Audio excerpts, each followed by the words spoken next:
And in South America, Venezuela is engaged in a diplomatic spat with the United Nations. President Nicolas Maduro's government has issued an ultimatum to the United Nations human rights body. The UN staffers have been given 72 hours to pack their bags and leave the country. President Maduro's government has accused the United Nations of supporting the opposition and plotting a change in leadership. Venezuela's foreign minister said that the United Nations human rights body had a colonial mindset. The Bolivarian Republic of Venezuela announces its decision to suspend the activities of the Technical Advisory Office of the United Nations High Commissioner for Human Rights in Venezuela. That is why we request that the personnel assigned to this office leave the country within the next 72 hours until they publicly rectify before the international community their colonialist, abusive, and violating attitude toward the United Nations Charter. Now, the United Nations say they do not want to act in a hurry and are evaluating next steps. I mean, literally, I saw the news as I was walking in. I'd have to. I'm not saying it didn't happen or it happened. I just personally need to confirm what happened so I can react in a proper way, and I don't have to retract myself 5 minutes later.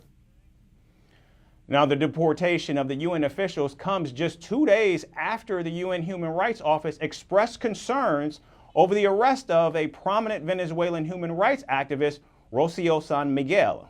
Miguel is the founder of a non-governmental organization which investigates extrajudicial killings by the Venezuelan security forces. She was arrested by authorities in the country's international airport while waiting to fly out. The UN body has condemned the Maduro government for violating basic human rights and demanded the release of Miguel. However, Venezuela's public prosecutor says the activist was arrested for taking part in a plot to assassinate President Maduro. San Miguel's mission in the operation was to communicate in real time the progress of the terrorist actions that would be developed. I'll leave you to ponder that.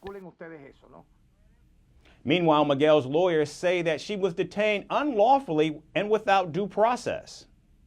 Today, as a lawyer, I cannot speak about the circumstances under which she was detained because we do not know the file. What I can say clearly is that there was a forced disappearance and that Rocio San Miguel's right to defense and due process is being violated. That is obvious and clear. Now, the detention of Miguel comes during an election year with critics accusing President Maduro of trying to silence his opposition. However, the government claims that Miguel had links to terror groups and cited national interest for expelling the UN officials. The UN Human Rights Office opened in Venezuela only in 2019. They have now been given 30 days to review their operations or have their offices shut down permanently. From impeachments to inaugurations, if it's a political story, we are on the scene.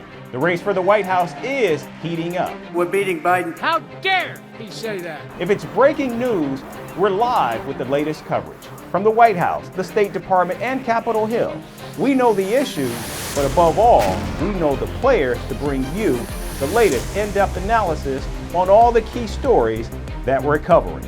I'm Eric Ham. Join me from Washington here on Firstpost America.